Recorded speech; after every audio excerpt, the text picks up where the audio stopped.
औज़ुबिल्लाहि मिनश्शैतानिर्रजीम बिस्मिल्लाहिर्रहमानिर्रहीम। शुरू करता हूँ अल्लाह तबारक व तआला के बबरकत नाम से जो निहायत मेहरबान और रहम करने वाला है। मोहम्मद शाहिद मिर्ज़ा आपकी खिदमत में हाजिर है। बलूचिस्तान की मौजूदा सूरत हाल के मुताबिक और वहाँ पे जो क़यामत बरपा मनाज़र हैं उनकी तशवीश की सूरत में और उनके साथ इज़हार यकजहती के लिए कल हमने कोई वीलॉग नहीं किया है। आज तबीयत की नासाज़ी की वजह से इस पहले वीलॉग को थोड़ा मुख्तसर करेंगे, लेकिन जो दूसरा वीलॉग होगा उसमें डिटेल के साथ आपको वो तमाम तर हक़ाइक़ बताए जाएंगे जिससे आपको इस बात का अंदाज़ा होगा कि अब ये मुल्क किस ओर जा रहा है और इंतहाई तशवीशनाक सूरत हाल है और बहुत ही ज़्यादा लम्हा फ़िक्रिया है उन तमाम लोगों के लिए जो इस वक्त गुमराह कुन सूरत हाल को इख्तियार कर चुके हैं। अभी मैं सबसे पहले आपको ये बताता चला जाऊँ कि आज अभी एक निजी टीवी चैनल को ऑफ एयर कर दिया गया है और वो इसलिए कर दिया गया है कि वो इमरान खान साहब की जो स्पीच है उसको थोड़ा सा डिले करके दिखा रहे थे, गो के हम इसको कंडेम्ड करते हैं। एक सहाफ़ी को भी ऑफ एयर कर दिया गया है, आरफ हमीद भट्टी साहब को, वो भी जो है हम उसको कंडेम करते हैं। ये नहीं होना चाहिए है, इस तरह से अगर आप करेंगे तो ये चीज़ें ठीक नहीं है। देखें, ये बात दुरुस्त है कि उन लोगों ने कुछ पार्टियां बाजियां बनाई हुई हैं और अपना जो टारगेट है वो वाली चीज़ें कर रहे हैं जो इस वक्त मुल्क के मफाद में नहीं है। लेकिन मैं समझता हूं कि उनको आप बुलवा कर बिठा कर शो काज नोटिस भेज कर उनको पहले समझाएं और उनसे बात करें। इसके बाद आप किसी को अगर ऑफ एयर करना चाहते हैं, अगर वो सूरत हाल आपको समझ नहीं आती तो आप कर सकते हैं, लेकिन इस तरह नहीं करना चाहिए। लेकिन इसके बावजूद मेरा एक सवाल जो है वो उन इदारों से भी है जो कि इस निजी टीवी चैनल को चला रहे हैं। वो एक बहुत बड़े इदारे होते हैं, टीवी चैनल चलाना कोई आसान काम नहीं होता है। आप जब इतनी गैर जिम्मेदारी का मुजाहरा करते हैं, जब पैमरा का वाज़ेह नोटिस मौजूद है, कोर्ट में हियरिंग चल रही है इस बात की, तो आपको सिर्फ महज रेटिंग्स लेने के लिए और महज व्यूअरशिप लेने के लिए आपको ऐसे ओछे हथकंडों से थोड़ा सा पीछे हटना होगा और ये इंतहाई गलत बात है। जब आप खुद इस तरह के काम करते हैं और उसके बाद फिर जब एक्शन में आती है गवर्नमेंट, तो फिर हमें भी यहाँ पर कंडेम करना पड़ता है और आप भी मजलूम बन जाते हैं कि आपके साथ ज्यादती हुई है। लेकिन हकीकत यह है कि आप लोग गलती पे गलती करते चले जाते हैं, गलती पे गलती करते चले जाते हैं, ये गलत बात है। तो जमील फारूकी साहब जो एंकर पर्सन अरेस्ट हुए हैं, हमारी उनके लिए भी हमदर्दियां हैं। अल्लाह ताला उनके लिए आसानियां पैदा करे और अल्लाह करे कि उनके ऊपर कोई तशद्दुद ना हो। शहबाज गिल साहब का जिस्मानी रिमांड नहीं दिया गया, उनको आज जेल भेज दिया गया है। और इसमें मैं आपको ये भी बताता चला जाऊं कि उनकी ज़मानत के लिए उनके वकला ने कहा है कि हम जो है वो राब्ता करेंगे अब कोर्ट से। लेकिन ये थोड़ी सी चीज़ें जो हैं ये अब मज़ीद खुलती चली जा रही है क्योंकि उनके ऊपर नाजायज़ असले का भी केस बन चुका है। इस तमाम तर सूरत हाल के मुताबिक अभी जो इस वक्त पंजाब में सूरत हाल चल रही है वो इंतहाई तशवीशनाक है PTI के लिए। गो के फवाद चौधरी ने एक कुछ दिन पहले एक ट्वीट किया था जिसमें उन्होंने ये कहा था कि वज़ीरों को इसलिए वोट नहीं दिया कि वो मतलब ये कि पंजाब की इतनी बड़ी गवर्नमेंट है और 25 किलोमीटर में इस्लामाबाद की गवर्नमेंट बदमाश बनी फिर रही है, तो आप लोग उनके साथ लड़ क्यों नहीं रहे। कुछ इसी तरह का उनका कहने का मकसद तो उनका यही था, लेकिन गो के ये चीज़ लिखी तो नहीं थी उन्होंने, लेकिन कहना यही चाहते थे।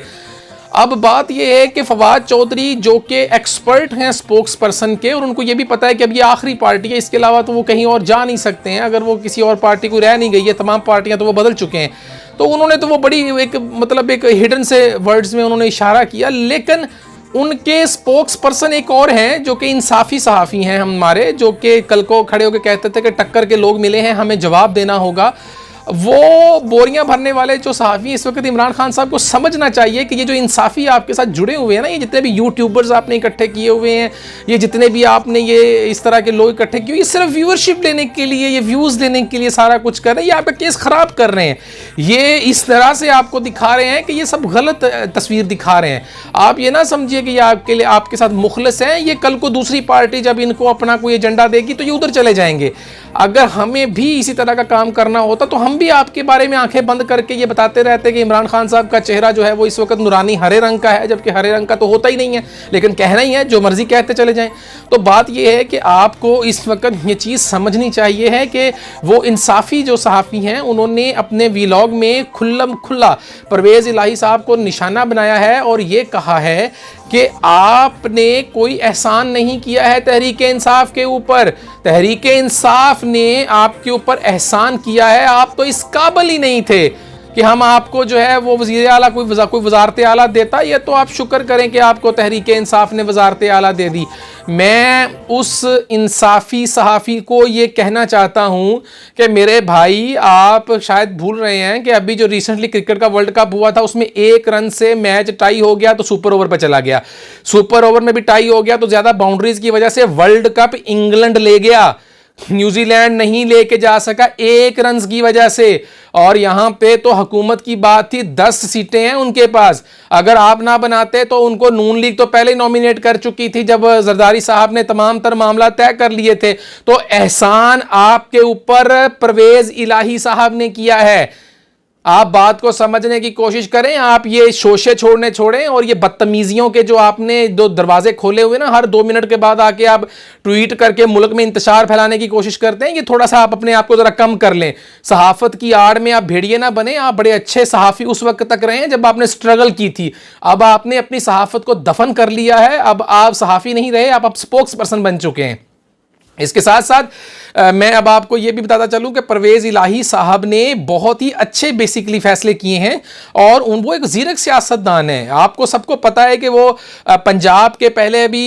जो है वो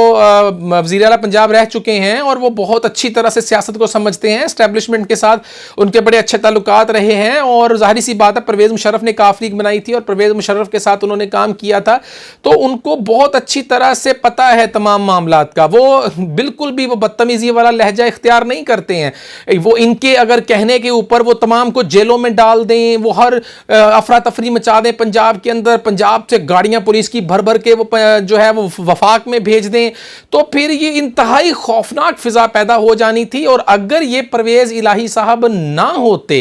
अगर इनका कोई अपना होता, तो मैं आपको बता दूं कि अब तक पंजाब में गवर्नर राज लग चुका होता और पंजाब में वजारत आला खत्म हो चुकी होती। क्योंकि आपको भी पता है, इमरान खान साहब जब आप हुकूमत से बाहर निकले तो आपने कहा था कि फैसले हम नहीं करते थे, फैसले कोई और करता था। तो आप ये कैसे एक्सपेक्ट कर सकते हैं कि इस वक्त भी फैसले शहबाज शरीफ साहब ही कर रहे होंगे? क्योंकि आप जब इदारों के खिलाफ इस तरह से गलाजत बकते हैं और आप जब इस तरह से उनके खिलाफ ट्रेंड चलाते हैं, मैं अभी भी देख रहा हूं कि अभी भी सोशल मीडिया के ऊपर इंतहाई गंदी कैंपेन चल रही है, अभी भी बहुत कुछ गलाजत बकी जा रही है जो कि बहुत तशवीशनाक है। मैंने कहा कि आपने दूसरे वीलॉग के पार्ट में हम वो तमाम चीज़ें रखेंगे आपके सामने, जिसके बाद हम सिर्फ इसी एक बात के ऊपर एंड करेंगे कि फैसला अब आपके ऊपर है कि अब आप चुनिए कि आपने क्या करना है। इसके साथ साथ मैं अब आपको ये भी बताता चला जाऊं कि इस वक्त जो सूरत हाल है इमरान खान साहब के लिए वो इंतहाई तशवीशनाक है, क्योंकि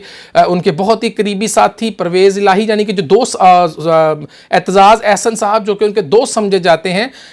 उन्होंने भी अब ये कह दिया है कि बादिउल नज़र में मुझे ऐसा लग रहा है कि अब इमरान खान साहब के गिर्द घेरा काफ़ी तंग हो चुका है और मुझे नहीं लगता है कि अब वो इस सूरत हाल से निकल सकें। हालांकि उनको एक निजी टीवी चैनल हर वक्त बुलवाता था कि वो इमरान खान साहब के हक़ में बात करते थे, लेकिन अब उन्होंने जो बात कही है ये बहुत मानी खिम रखती है और इसकी बहुत अहमियत है। एतजाज़ एहसन साहब बहुत ही ज़्यादा, मैं समझता हूँ कि ज़ीरक सियासतदान के अलावा कानून को समझने वाले, एक बहुत ही ज़्यादा सॉफ्ट इंसान और बहुत ही ज़्यादा अक्ल फ़हम रखने वाले और कानून को समझने वाले और एक बग़ैर दाग के उनका माजी में जितना भी आप देख लें और अभी तक भी देख लें, उनका जितना भी कैरियर रहा है वो बहुत अच्छा रहा है। तो उनकी ये प्रेडिक्शन जो है ये गलत नहीं हो सकती है, हो भी सकती है, लेकिन इसको अहमियत दी जा सकती है। इसके अलावा मैं अब आपको ये भी बताता चला जाऊं कि इस वक्त की जो सूरत हाल है उसमें ये कहा जा रहा है कि शहबाज गिल के ऊपर जो तशद्दुद हुआ है वो उनके कुछ नाजुक अज़ा के ऊपर करंट लगाकर उनके साथ तशद्दुद किया गया है। लेकिन मुझे एक बात की समझ नहीं आती है, माजी में सार आलम, हामिद मीर, असद तूर, बहुत सारे इतने भी, मतीउल्लाह जान, इन तमाम सहाफ़ियों के ऊपर तशद्दुद भी हुआ, गोलियां भी चली, उठा के भी ले जाते रहे, लेकिन इनमें से किसी ने आकर ये नहीं कहा कि हमें बरहना किया गया है। ऐसा क्यों है कि शहबाज गिल साहब को उठाया गया तो बरहना किया, जमील फरूकी को उठाया गया तो बरहना किया, अभी एक दो रोज में कुछ और उठाए जाएंगे तो वो भी कहेंगे बरहना किया। ये बयानिया कैसा बनाया जा रहा है? मतलब कि क्या ये हकीकत है या वाकई एक गुमराह करने का उसी साजिश का हिस्सा है? जिस तरह से पीटीआई की बदतमीज सोशल मीडिया की जो एक उनकी टीम है, वो जिस तरह की कट पीस बनाकर और जिस तरह की चीज़ें बनाकर वो नौजवानों को गुमराह कर रही है, और नौजवान, ऐसे नौजवान जो कि अपने माँ बाप का नाम रोशन करने की बजाय वो एक ऐसी मंजिल की तरफ निकले हुए हैं, एक ऐसे रास्ते के ऊपर चले हुए हैं जो कि सिर्फ और सिर्फ उनको गुमराही की तरफ लेकर जा रहा है। क्योंकि ये 1947 की आज़ादी का वक्त नहीं है, आप एक आज़ाद मुल्क में हैं। इस वक्त जो जंग है आपको समझनी चाहिए, ये सियासी जंग सिर्फ कुर्सी को हासिल करने की है। ये हकीकी आज़ादी, ये तबलीग करना खड़े होकर, ये सब आप लोगों को गुमराह करने की कोशिशें हैं। हमें किसी पार्टी से कोई गर्ज नहीं है, नून लीग दूध से धुली हुई नहीं है। नून लीग को भी इस वक्त खामोश होकर बैठ गई है कि उनको ये लग रहा है कि अब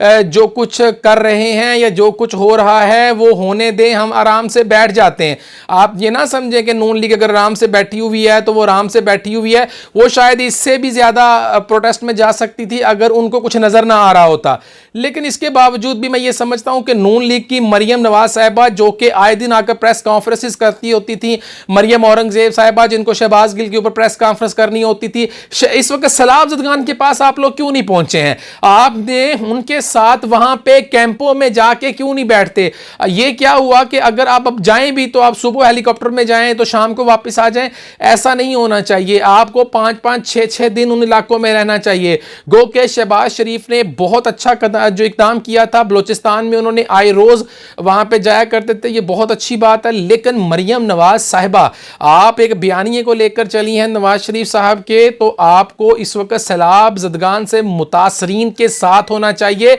वरना खुदारा जान छोड़ दीजिए इस मुल्क की। आप लोगों ने हम सबको बेवकूफ बनाया हुआ है। आप अगर इन तमाम चीजों को इसी तरह से लेकर चलेंगे तो मैं आपको बता दूं कि आज अगर इक्तदार आपके पास है और अगर जिस तरह से आपको मिला है इसी तरह से आपसे छीना भी गया था और ये फिर छीन सकता है। ये बात याद रखिए, इमरान खान साहब फिर वापस आ सकते हैं। जिस तरह से उनको लाया गया था, फिर जिस तरह से उनको हटाया गया, उनको फिर से लाया जा सकता है। लेकिन मैं यहां पे एक और चीज आपको बताता चला जाऊं कि इस वक्त जो इमरान खान साहब ने एक बयानिया उनकी सोशल मीडिया की बदतमीज ब्रिगेड ने एक उठाया हुआ है कि जी पूरी दुनिया में उनको कवरेज दी जा रही है, ये सब एक बकवास किस्म की, एक फजूल किस्म की एक कहानियां गढ़ी जा रही हैं और वो कट पीस बनाकर गुमराह। ये जिस तरह की लॉबिंग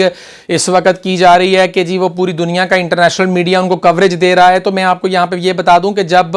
गद्दार कहलाने वाले और जिनके ऊपर आपने ये तोहमत लगाई थी कि उन्होंने आपकी हुकूमत को गिराया, और वहीं उसी कंट्री से एक बयान आता है, एक पढ़ा लिखा हुआ, एक बहुत एक मतलब जो चीज़ हर एक की इंसान की अकल में आती है कि लिखा हुआ सवाल किया गया, लिखा हुआ जवाब दिया गया और फिर उसको ये बना दिया गया कि ये पता नहीं क्या। ये जो इस वक्त लॉबिंग की जा रही है या जो लॉबिंग अभी बताई जा रही है, ये जो इस तरह से लिखा हुआ सवाल किया गया फिर लिखा हुआ जवाब दिया गया, तो ये सारी एक मनगढ़ंत फजूल कहानियां हैं। ये उसी सिलसिले की एक कड़ी है कि जब आप किसी को फीस देते हैं किसी लॉबिंग फर्म को, तो उन्होंने आपको दिखाने के लिए कुछ ना कुछ तो देना ही है ना, कि भाई ये देखें आपने हमें पैसे दिए थे तो हमने आपको कुछ ना कुछ इसका आउटपुट दिखाया। इसकी अहमियत इससे ज़्यादा नहीं है। बाकी जितने भी आप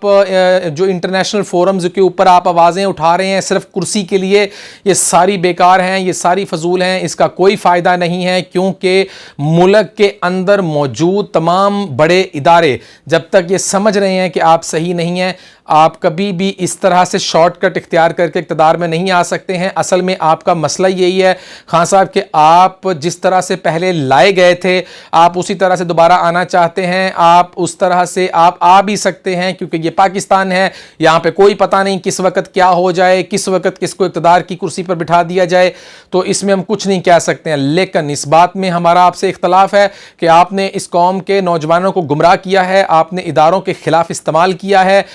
मैं अब आपको अगले वीलॉग में वो तमाम चीज़ें डिटेल के साथ बताऊंगा कि किस तरह से हमारे हमसाए ममालिक से भी आवाज़ें आ रही हैं विद वीडियो प्रूफ। आपको वो तमाम चीज़ें दिखाऊंगा, जिसके बाद आप ये इस बात को सोचकर समझकर हैरान रह जाएंगे कि वाकई ये एक बहुत घिनौना सा जुर्म हो रहा है और ये एक बहुत घिनौनी साजिश हो रही है, जिसको एक ऐसे यहूदियत मुल्क में बैठकर किया जा रहा है कि जिसके बाद आप ये समझने से कासिर हो जाएंगे कि अब आपने क्या किया अब तक और अब जो होने जा रहा है वो सब क्या है। इस वक्त तक के लिए आपसे इजाज़त चाहूँगा, इजाज़त दीजिए, अल्लाह हाफिज़।